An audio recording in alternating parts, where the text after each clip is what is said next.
本節目內主持人及嘉賓的言論純屬個人意見，並不代表本台立場。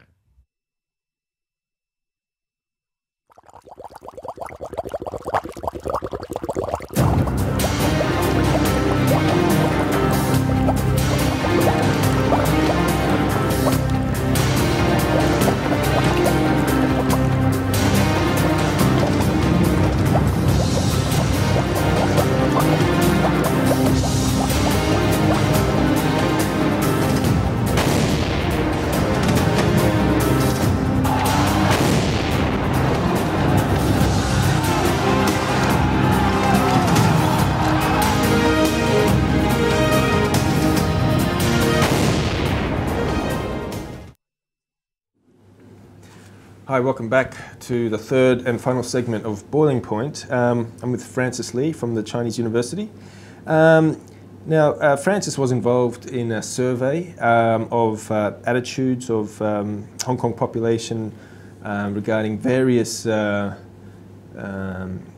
issues, and some of them concerned Hong Kong's future after 2047. And operator, can you please show pic 10? The part of the survey that got the most attention, I think, was the large drop in support among young people for Hong Kong independence after 2047. And as you can see on this graph, it's dropped from 39% to 15% over the space of roughly a year. And one question initially, Francis, this question on Hong Kong independence only got added to the survey last year. Right, yes. Yes. And but this is a survey that has been, you've done it like for 10 years or something? No, this is this series of surveys we started in 2014. 2014? Right. We did 10 rounds, but you know, we started in 2014. Okay. Yeah. So it started in 2014, but you didn't ask the right independence question until last year. Until last year, yeah. Right. Okay, and it's with only 2 data points. Is it too early to or talk about a trend, right? Yeah. Or how do you explain the rapid drop, or do you think it's too early to? No, I think, you know, we can move back to the general result, you know, because this is actually by age group, right? Because yes. this is actually 15 to 24. Right. Yes. So if we are talking about the whole population, the whole sample, we were talking about a drop from 17% to 11%. So 17% in support of Hong Kong independence to 11% this year. Now, it's a significant drop. It's not exactly a huge drop, right? Right, 5%, 6%. I mean, this happens all the time. So, and if we have to try to explain or think about what are the plausible explanations of the 6% drop, then obviously, if you think about, you know, in last year, especially in July 2016, now what was happening at that time? It was just less than 2 months before the natural election. Yes.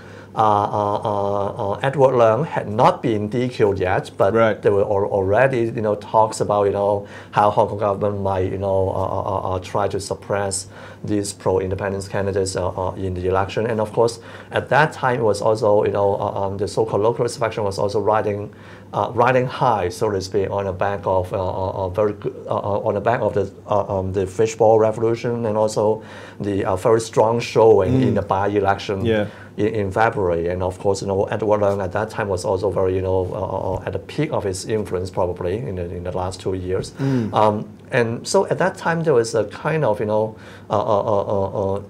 stronger support for independence, whereas, you know, after 1 more year.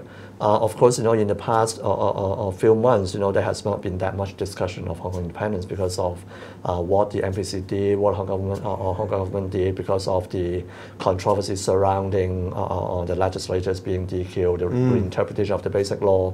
But also, over the past year, even among the different so-called localist groups or public figures that are usually regarded as belonging to the faction, they start to talk about Hong Kong independence in rather different ways, right? Really? Yeah. Some actually like Chen Wen actually. Didn't he like say very explicitly said he does not support it, right? So that's true. So there are like kind of a more mixed and even confusing discourse about that in the past year. So that's at least my personal reading of when we talk about the general drop. Now, of course, if we go back to the 15 to 24-year-old, this is actually surprising to me. I mean, wow. I mean, because we are not talking about a 6% drop here, we are talking about a 24% drop here. Now, I do have to say, after we published this survey, published this result, I saw a lot of people commenting or speculating on Facebook saying that, well, probably the young people are just not telling the truth, not expressing their real opinions to a survey researcher. I cannot rule out that possibility. I just have to admit, right? I mean, is it really true that somehow the youngest people they just refuse to express their support? That's what. But I personally don't exactly think that is extremely likely because I mean, young people. I mean, why you don't exactly have any. You don't exactly face any consequence in replying to a survey research about this, right? Yeah. And young people are supposed to be, courageous. Are supposed to be, straightforward, right? Yeah. So I personally don't see that, as a really strong or good explanation. Yeah. But I guess it's also down to the for me and my own interpretation is like as I said, the pro-Hong Kong independence discourse in the past 1 year has been kind of becoming more mixed, so to speak. Okay, and the young people in Hong Kong, of course, they are most responsive to this discourse, right? So when it kind of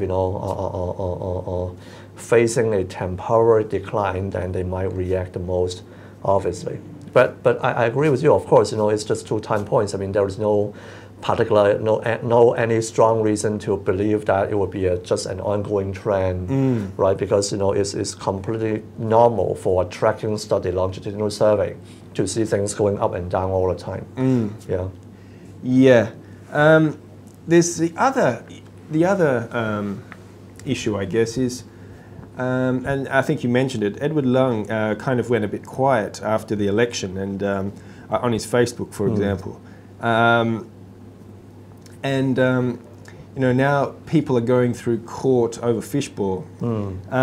So there seems to be a shift from promotion of the idea and of the movement and kind of a consolidation, and even this seems to be happening at the same time as the traditional or establishment Democrats are accepting these the younger people's ideas or incorporating or somehow co-opting or somehow encompassing them or even supporting them. So it seems to me that as the discourse of independence has quietened down, it's actually, this is not the actual end of the movement. It actually is a signal of its arrival as mainstream, or its arrival or its acceptance by the old Democrats, the Pan-Democrats, and their supporters. No, I think obviously the Pan-Democrats, the Democratic Party, of course they have to respond to that, right? I mean, because they know that these are the young people. Or even in future elections, if you have to get their votes, etc., you have to have some kind of response.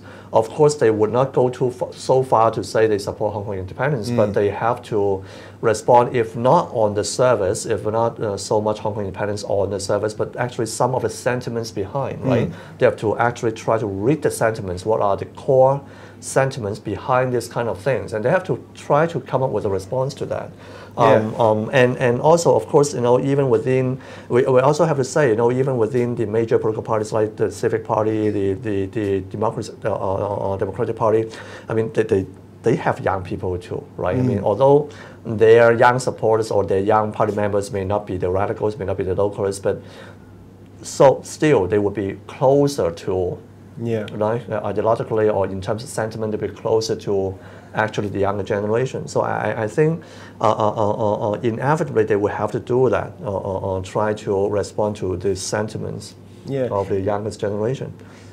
It seems that the new ideology of the Pan Democrats is self-determination, which is, you know, almost Hong Kong independence, but not quite. It's I mean, it's very interesting. So basically, the idea of self-determination is now, of course, if we have to be strict, it's not exactly independence, but the problem or the linkage is that if it is truly meaningful self-determination, you have to allow the possibility of independence, right? Yes. Right? Because that is the logic, right? Yes. So that's why, of course, from the Chinese government's perspective, what's the difference between this and independence? Because for the Chinese government, it's not. The point is that they would not allow even the possibility of independence, right? Because once you allow the possibility, it means it can actually happen, right? Because there's something. So that's why, of course, from the Chinese government's perspective, it would be basically the same thing, self-determination and independence. But of course, we also know that logically speaking, they are close connection, but of course they are not exactly the same thing. Because you fight for independence, or you just fight for self-determination, because obviously self-determination also offers the other possibilities, right? It has to allow the possibility of independence. It has to allow the possibilities of other things, right? So in that sense, it's not exactly just pro-independence, but obviously, from the government's perspective, they are more or less the same thing. Yes. Well, I guess, the shift to self-determination as the policy, as kind of the mainstream policy for Pan Democrats is a step towards the Hong Kong nationalist, localist camp, but not going all the way. But I would say for the Pan Democrats, they're actually kind of, you think about this. It's not so much that they change their ideology. It's more or less like they are allowing something that would fit my ideology and your ideology. It's like basically, it's frankly speaking, it's just for example, in philosophy, in multiculturalism, Anthony Appiah would call it the primacy of practice. We agree on this practice, but we don't need to agree on the reasons why we support this practice, right? So basically, if you're a pro-independence person, you should or you might find self-determination attractive because at least it allows the possibility of pro-independence, right? And for a Pan Democrat, I find self-determination acceptable, and as, because it's not so much about independence or not. It's about, well, after all, it's democracy anyway, right? If you don't even allow self-determination, what does it mean by democracy? Right, so the Pan Democrats is basically, for me, it's just the Pan Democrats would support self-determination because it's basically a matter of democracy, right? But it somehow would also fit the interests of the locals because, okay, in that case, you at least allow the possibility of independence. So I think it's more like this kind of compromise or this kind of a middle point that different people can support, but for different reasons. Yes. Yeah. Yes, and those different reasons are perhaps the ultimate question for Hong Kong. Okay, we've got like 2.5 minutes left. I guess I didn't show. Operator, can you please show pick 12? This is going back to your survey. Yeah. And it's got the, this is from MIHK. It's got the kind of age breakdown. Okay. I guess what's interesting now is that the main support for independence is among the 25 to 39, right? So yes. And I guess the key figure down the bottom, the overall 11.4%. Now, down from 17.4. Yeah. Now, if you think about it, I think Edward Leung got 15% of the vote in the NT East by-election, which is kind of in the middle of those two numbers. So around the 15% mark is perhaps where is the best indicator of the support for independence in Hong Kong. And at this point, yes. But of course, I also have to say that there are different kinds of variations or different kinds of nuances, complexities. Because, well, you think about you say Edward Leung had 15% of the votes, but I would say not all his votes would be supporters of independence, because after all, in an election, still sometimes people just vote for a person because that person is indeed performing very well during the election period and things like that. So it's not exactly, strictly speaking, it's not necessarily a perfect match between the vote and the ideology. Okay. Also, I would also have to say, in a survey question like this, like for example, support 11.4% against 60.2%, so that it also means that nearly 30% of people are not exactly taking sides, right? Because actually, I also have to explain, because the actual answer scale in the survey was a kind of a 5-point scale, a classic 5-point scale: strongly support, so-so, kind of in the middle, not oppose and strongly oppose. So basically, kind of about 30% are taking the middle category, which means they are at least not against the idea, right? Yeah. Okay. So basically, that's and sometimes you never know, because some of the people they won't support independence, but they also do not find it very obnoxious or whatever. And those people might, in the case of a logical election, they might go for a pro-independence candidate if that candidate himself or herself is performing well enough. Yeah. Yeah. Okay, great. We've come to the end of the third segment, so Francis, thank you so much for being my guest today. Yeah, great. Okay, and we'll see you guys next week. Bye. 經錯過我哋精彩嘅節目，而家上嚟呢個網址就可以訂閱晒我哋8大頻道，付費之後仲可以重溫晒所有精彩嘅節目。記得要訂閱我哋嘅 YouTube channel 同埋讚好我哋嘅 Facebook 專頁啊！